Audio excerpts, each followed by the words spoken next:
আমরা আজকে শিখবো সহজ পদ্ধতিতে গড় অঙ্কন। হ্যাঁ, ঠিক আছে। আমরা আজকে দুটো অঙ্কন করবো। দুটো অঙ্কন করলাম, ঠিক আছে। এবার ঠিকই এখানে সেম এখানে আর একটা অঙ্কন করলাম, ঠিক আছে। এবার আমরা উপরে থেকে এখানে সুন্দর করে দাগ দিয়ে মিল করে দেবো, সুন্দর করে দাগ দিয়ে মিল করে দেওয়ার পরে এখান থেকে দাগ দিয়ে এখান থেকে শ্বাস, ঠিক আছে। এখান থেকে আমরা দাগ দিলাম, দাগ দিয়ে এখান থেকে আমরা মিল করবো এইভাবে, একটা একটু লম্বা হবে, একটু এইভাবে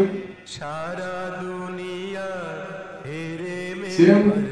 এখান থেকে একটু লম্বা হবে, লম্বা এখান থেকে আমরা দাগ টেনে সুন্দর করে মিল করে দিতে হবে,